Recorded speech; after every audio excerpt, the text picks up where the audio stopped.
Silicon valley की शुरुआत के लिए इन 8 लोगों ने अपने ही प्रोफेसर को धोखा दिया और उन्हीं की रिसर्च का यूज़ करते हुए अपनी खुद की कंपनी बनाई। अब ये सुनने में तो बहुत बुरा लगता है, मगर वो एग्जैक्टली अपने प्रोफेसर को धोखा नहीं देना चाह रहे थे। उन्हें तो बस आज़ादी चाहिए थी और अपनी खुद की कंपनी चलाने का एक मौका। अब उन्हें क्या पता था कि ये एक धोखा सिर्फ सिलिकॉन वैली ही नहीं बल्कि पूरे मॉडर्न टेक्नोलॉजी का एक फाउंडेशन बनेगा। अब आप पूछोगे ऐसा क्यों? ये वही 8 लोग हैं जिन्होंने सेमीकंडक्टर टेक्नोलॉजी को या सिलिकॉन वेफर्स को कमर्शियलाइज किया था और इसी वजह से उस जगह का नाम सिलिकॉन वैली पड़ा। और हाँ, आपने तो काफ़ी लोगों को आर्ग्यू करते हुए सुना होगा कि इंटेल के चिप्स अच्छे हैं या AMD के। इन लोगों ने इन दोनों कंपनीज़ को बनाया है।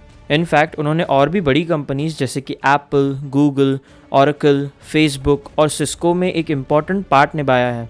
मगर इनके इतने इम्पॉर्टेंट कंट्रीब्यूशन के बावजूद अगर आप एक टेक स्कॉलर नहीं हो तो आपने शायद से इनका नाम तो सुना ही नहीं होगा। मेरा मतलब है, क्या आपने शेल्डन रॉबर्ट्स या यूजीन क्लाइनर या फिर जूलियस ब्लैंक का नाम सुना है? नहीं तो एटलीस्ट उनके प्रोफेसर जिनका नाम है विलियम शॉकली, क्या आपने उनका नाम सुना है? आई एम गेसिंग कि काफ़ी कम लोगों ने उनका नाम सुना होगा। तो ये है द ट्रेटरस 8 और सिलिकॉन वैली की शुरुआत की एक अनटोल्ड कहानी। सिलिकॉन वैली की कहानी की शुरुआत स्टार्ट होती है विलियम ब्रैडफोर्ड शॉकली जूनियर से। उनका जन्म 13 फरवरी 1910 को लंदन में हुआ था, मगर उन्होंने अपना ऑलमोस्ट सारा ही बचपन अपने फैमिली के होम टाउन में बिताया था, जो कि था पैलो एल्टो, कैलिफोर्निया। शॉकली का बैकग्राउंड इतना स्ट्रांग नहीं था, मगर उनके खून में डेफिनेटली काफ़ी साहस था। उनके पिताजी एक काफ़ी डेंजरस जॉब करते थे, एक माइनिंग इंजीनियर के तौर पर, और उनकी माँ ने भी सेम ही चीज़ की। फन फैक्ट, उनकी माँ एक्चुअल में अमेरिका की सबसे पहली फीमेल डेप्यूटी माइनिंग सर्वेयर बनी थी। तो उनके परिवार में डेफिनेटली एक नो पेन नो गेन वाली मेंटालिटी थी और वो चाहते थे कि शॉकली जूनियर भी ऐसे ही मेहनती बने।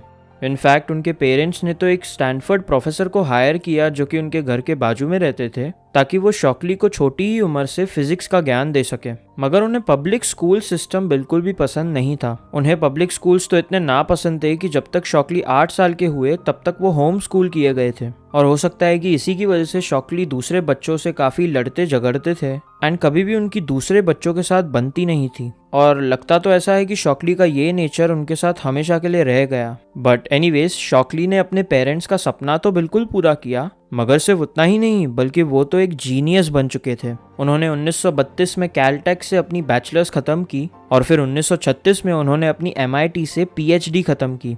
ग्रेजुएशन खत्म होने के बाद उन्होंने एक बहुत प्रेस्टीजियस कंपनी बेल लैब्स को ज्वाइन किया। शॉकली ने वहां पर कुछ सालों के लिए काम किया और फिर वर्ल्ड वॉर 2 शुरू होने के बाद वो कोलंबिया यूनिवर्सिटी में एक रिसर्च डायरेक्टर बन चुके थे। स्टार्टिंग में तो उनका ये काम था कि वो एक ऐसी रेडार टेक्नोलॉजी को डेवलप करें जो कि सबमरीन्स को डिटेक्ट कर पाए, मगर वो एक्चुअल में काफ़ी वॉर लीडर्स के काफ़ी करीब आ चुके थे। इनफैक्ट वॉर डिपार्टमेंट ने तो शॉकली को ये अनुमान लगाने को कहा कि हिरोशिमा और नागासाकी की बॉम्बिंग जो कि जापान में की गई थी, उसकी वजह से कितने लोगों की मौत हो सकती है।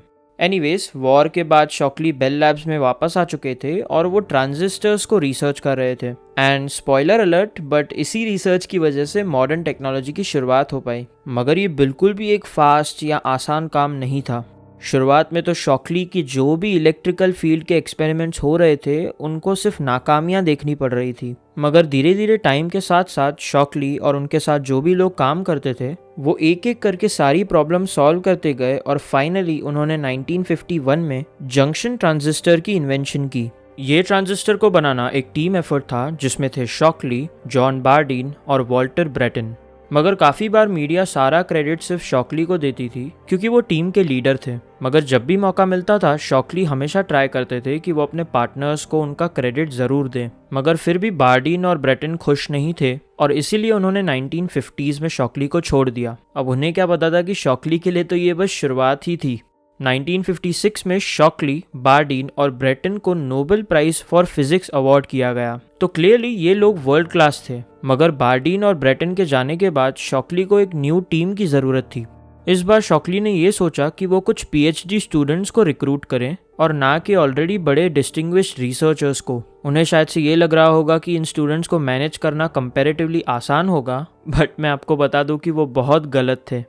शॉकली ने 1956 में शॉकली सेमीकंडक्टर लैबोरेटरी की शुरुआत की जो कि था माउंटेन व्यू, कैलिफोर्निया में। उन्होंने इस बार कुछ PhD स्टूडेंट्स और रिसेंटली ग्रेजुएट हुए लोगों को हायर किया। उनका गोल था सिलिकॉन वेफर्स से रिलेटेड बड़ी सी डिस्कवरीज करना। अब इतना तो आप समझ लो कि ये करने में ये डेफिनेटली सक्सेसफुल रहे, मगर मैं आपको बता ही नहीं सकता कि इसमें कितनी अड़चनें आई। याद है हमने बात की थी कि शॉकली की बचपन में किसी के साथ बनती नहीं थी।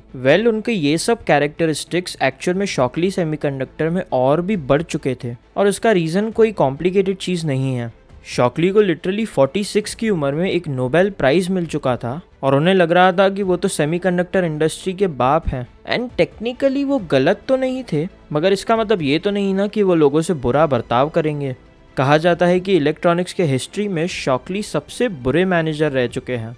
उन्हें खुश करना बहुत मुश्किल था। अपनी पावर का वो बहुत ज़्यादा यूज़ करते थे, काफ़ी डोमिनेटिंग थे और घमंडी भी थे। मगर देखा जाए तो इनका ये nature Steve jobs, Elon Musk, Jeff Bezos या बिल गेट्स के बर्ताव की तरह ही है। इन तरह के बड़े सीईओज़ का ऐसा नेचर होना इतनी भी कोई अलग बात तो नहीं है, मगर आप डेफिनेटली कह सकते हो कि शॉकली तो इस चीज़ को एकदम नेक्स्ट लेवल पर लेकर जा चुके थे। फॉर एग्जाम्पल, उनकी कंपनी में सारे फ़ोन कॉल्स को रिकॉर्ड किया जाता था, और शॉकली के परमिशन के बिना तो स्टाफ एक दूसरे से अपने रिजल्ट्स को भी शेयर नहीं कर सकते थे। एक बार तो शॉकली ने यह भी धमकी दे दी थी कि वो लाई डिटेक्टर्स यूज़ करना शुरू कर देंगे।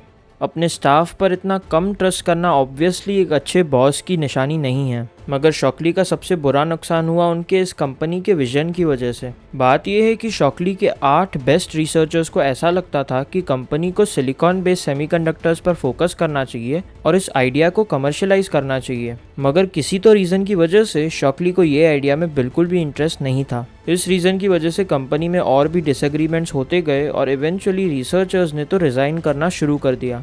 ज़्यादातर लोगों ने तो ऐसी ही सिमिलर फील्ड में दूसरी लैबोरेटरीज और रिसर्च टीम्स को ज्वाइन कर लिया, मगर हमारे ट्रेटरस 8 को दूसरी फील्ड में नहीं जाना था। उन्हें पता था कि ये चीज़ में बहुत अच्छा फ्यूचर है, बस इसे अच्छे से एग्जीक्यूट करने की ज़रूरत थी। उनके ग्रुप ने तो इस चीज़ को द शॉकली प्रॉब्लम सॉल्व करने का नाम दिया। मगर ऐसा नहीं था कि उन्होंने डायरेक्टली बस कंपनी को छोड़ दिया। उन्होंने तो पहले शॉकली सेमीकंडक्टर के इन्वेस्टर्स के साथ बात करने की कोशिश की और रिक्वेस्ट किया कि वो शॉकली के डिसीजन को बदल दें, मगर उनका ये चीज़ करने का मन नहीं था। तो इसकी वजह से ट्रेटरस 8 ने मार्च 1957 में अपने खुद के इन्वेस्टर्स ढूंढना शुरू किया।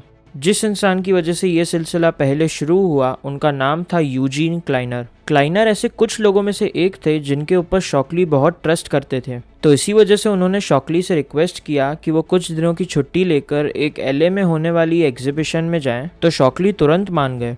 मगर शायद से उन्हें ये नहीं करना चाहिए था, क्योंकि क्लाइनर एक्चुअली में न्यूयॉर्क चले गए इन्वेस्टर्स को पिच करने के लिए। इन्वेस्टर को ढूंढना एक एक्चुअली में बहुत मुश्किल काम था। ऐसा नहीं था कि इन्वेस्टर्स इस आइडिया में इंटरेस्टेड नहीं थे, मगर उन्हें ऐसी चीज़ में इन्वेस्ट करना था जो कि उनके लोकेशन वाइज करीब होए। उस समय में न्यूयॉर्क में बैठकर कुछ रिसर्चर्स को मैनेज करना जो कि कैलिफोर्निया में रहते हैं बहुत मुश्किल टास्क था। मगर एट दी एंड उन्हें एक इन्वेस्टर मिल गए जो कि रिस्क लेने के लिए तैयार थे, और उनका नाम था शर्मन फेयरचाइल्ड।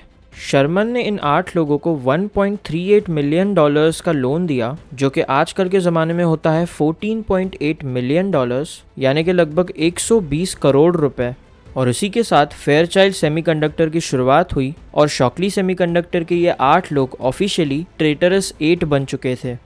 इन 8 लोगों ने उसी समय सिलिकॉन वेफर्स को कमर्शियलाइज करने का काम शुरू कर दिया। उनका पहला गोल था ऐसे सिलिकॉन वेफर्स को प्रोड्यूस करना जो कि बेल लैब और शॉकली के रिसर्च किए हुए डिजिटल डिवाइसेस में यूज़ कर पाएँ। और हाँ, ये बात बोलना बहुत ज़रूरी है कि उन्होंने उनके टेक्नोलॉजी को कम्प्लीटली कॉपी नहीं किया। उन्होंने तो एक्चुअल में इसे और भी इम्प्रूव करने की कोशिश की, जैसे कि और भी बड़ी लीड बन पाए। उन्होंने इस टेक्नोलॉजी को 3 अलग तरीकों की मदद से इम्प्रूव करने की कोशिश की, और तीनों तरीकों को ट्रेटरस 8 के 3 अलग लोग लीड कर रहे थे। जो तरीका सबसे बेस्ट निकला उसे गॉर्डन मूर नाम के इंसान लीड कर रहे थे। अगर आपने कभी मूर्स लॉ का नाम सुना है, वो उन्हीं का है। फेयरचाइल्ड ने जल्दी ही मूर की डिस्कवरीज को शॉकली के रिसर्च में इम्प्लीमेंट करना शुरू कर दिया, और कुछ ही समय में कंपनी सिलिकॉन वेफर्स का मास प्रोडक्शन करने लगी। और आप तो गेस कर ही सकते हो कि फेयरचाइल्ड ने कंपटीशन को एकदम बुरी तरीके से हरा दिया। अर्ली 1960s में वो तो सेमीकंडक्टर इंडस्ट्री के एकदम राजा थे, मगर ऑब्वियसली इस लीड को कंपनी ने कंटिन्यू नहीं रखा, और तब से तो कंपनी गायब ही हो चुकी है। तो फिर एक्चुअल में हुआ क्या? वेल ये था शर्मन फेयरचाइल्ड के लालच का नतीजा। देखो बात ये थी कि कंपनी के फंडिंग में एक कंडीशन ये थी कि शर्मन का जब मन चाहे वो किसी भी पार्टनर के शेयर्स को पूरी तरीके से खरीद सकते थे। अब ये चीज़ तो इसीलिए बनाई गई थी कि अगर कोई गलत काम करता है तो शर्मन उनके शेयर्स को खरीद कर उन्हें कंपनी से निकाल सके। मगर प्रॉब्लम्स तब आई जब शर्मन पार्टनर्स के शेयर्स बिना वजह खरीदने लगे, बस इसीलिए क्योंकि वो ये खरीद सकते थे और ना कि किसी ने कुछ गलत किया था। अब ऑफकोर्स हमें पता चलता है कि शर्मन ने ये डिसीजन क्यों लिया था। उनके पर्सपेक्टिव से फेयरचाइल्ड बहुत आगे चल रही थी, तो इसीलिए अब उन्हें ट्रेटरस 8 की ज़रूरत बिल्कुल भी नहीं थी। अब आप कह सकते हो कि ट्रेटरस 8 के साथ जैसी करनी वैसी भरनी वाला सीन हो गया, मगर एक्चुअल में नहीं। शर्मन के थ्योरी के साथ एक बड़ी प्रॉब्लम ये थी कि वो तो एकदम ही गलत थे। असलियत तो ये है कि सेमीकंडक्टर इंडस्ट्री में एक लीड होना बिल्कुल भी मायने नहीं रखता है। मूर्स लॉ ये कहता है कि एक सर्किट के अंदर ट्रांजिस्टर्स की क्वांटिटी हर 2 साल में डबल होती है। अब काफ़ी लोग ये डिबेट करते हैं कि ये एक्चुअल में अभी के ज़माने में सच है कि नहीं, मगर 1960s में तो ये बहुत ज़्यादा सच था। इनफैक्ट ट्रांजिस्टर्स की क्वांटिटी तो हर साल डबल हो रही थी। मगर मूर्स लॉ में हर 2 साल इसलिए कहा गया है क्योंकि गॉर्डन तो बस थोड़ा सा सेफ खेल रहे थे। तो भले ही फेयरचाइल्ड के पास एक बहुत बड़ी लीड थी, मगर अगर वो 1 साल के लिए भी पीछे रह गए तो वो सब कुछ खो देंगे। और असल में भी एग्जैक्टली ये ही हुआ। जैसे जैसे शर्मन ट्रेटरस 8 के लोगों के शेयर्स खरीदते गए, उन्होंने एक एक करके कंपनी को छोड़ दिया और 1960s के एंड तक वो सारे जा चुके थे। इसके बाद से फेयरचाइल्ड का डाउनफॉल शुरू हो चुका था, मगर हमारे 8 हीरोज़ की तो बस शुरुआत ही हो रही थी। अब मोस्ट प्रोबेबली इन ट्रेटरस 8 में से 2 सबसे इम्पॉर्टेंट और नोटेबल इंसान थे, गॉर्डन मूर और रॉबर्ट नॉइस। 1968 में इन दोनों ने मिलकर इंटेल की शुरुआत की। हो सकता है कि आपने इन दोनों का नाम सुना हो। मज़े की बात तो ये है कि उनके सबसे बड़े कॉम्पिटिटर AMD की भी शुरुआत एक्स फेयरचाइल्ड एम्प्लॉयज़ के द्वारा ही की गई थी। इनफैक्ट उसकी शुरुआत जेरी सैंडर्स और 7 और एक्स फेयरचाइल्ड एम्प्लॉयज़ के द्वारा की गई थी। आप तो ये भी कह सकते हो कि ये लोग भी अपने में अलग से ट्रेटरस 8 कहलाए जा सकते हैं। मगर सिर्फ इंटेल या AMD ही नहीं, इन 8 के द्वारा एक और बड़ी टेक कंपनी की शुरुआत हुई है जिसका नाम है अमेल्को। ओरिजिनल 8 में से 4 लोगों ने इस कंपनी की शुरुआत की थी और उनका नाम था जे लास्ट, जॉन हॉर्नी, यूजीन क्लाइनर और शेल्डन रॉबर्ट्स। और इवेंचुअली ये कंपनी मॉडर्न डे टेलीडाइन बन गई। आपने शायद इस कंपनी का नाम ना सुना हो, मगर इस कंपनी की वैल्यू $20 बिलियन है। इन ओरिजिनल 8 लोगों के कुछ और मेंबर्स ने एक दूसरा पाथ भी चुना। फॉर एग्जांपल यूजीन क्लाइनर ने एक VC फर्म की शुरुआत की टॉम पर्किंस की मदद से, और इन्होंने तो कई बड़ी कंपनीज को या तो फंड करने में या क्रिएट करने में मदद की, जैसे कि कॉम्पैक, इंट्विट, नेटस्केप, सन माइक्रोसिस्टम्स, अमेजॉन और भी कई सारी छोटी कंपनीज। और इन 8 में से एक इंसान विक्टर ग्रिनिच स्टैनफोर्ड में प्रोफेसर बन गए और उन्होंने एक टेक्स्ट बुक पब्लिश किया जिसका नाम था इंट्रोडक्शन टू इंटीग्रेटेड सर्किट्स। इनका ये टेक्स्ट बुक एक बेसिस बन गया जिसकी मदद से सारी दुनिया भर के स्कूल्स और यूनिवर्सिटीज सर्किट्स के बारे में सिखाते हैं। तो किसे ही पता कि इस इंसान ने कितने और टेक जीनियसेस को इंस्पायर किया हो। इन 8 में से शायद से सबसे कम अचीवमेंट्स वाले इंसान, जिनके पास फिर भी बहुत अचीवमेंट्स हैं, वो है जूलियस ब्लैंक। फेयरचाइल्ड के बाद वो काफ़ी स्टार्टअप्स के लिए कंसल्टेंट बन गए और इवेंचुअली वो एक ऐसे रिटायरमेंट होम में रिटायर हो गए जो कि उनके फेयरचाइल्ड के ऑफिस के एकदम ऑपोजिट था। और हाँ, अगर आपके दिमाग में चल रहा है कि शॉकली के साथ क्या हुआ, वेल उन्हें कभी समझ में नहीं आया कि इन 8 ने कंपनी क्यों छोड़ी, मगर एक मजबूत टीम के बिना वो ज़्यादा प्रोग्रेस नहीं कर पाए और वो भी अपने बचपन के पड़ोसी की ही तरह स्टैनफोर्ड में एक प्रोफेसर बन गए।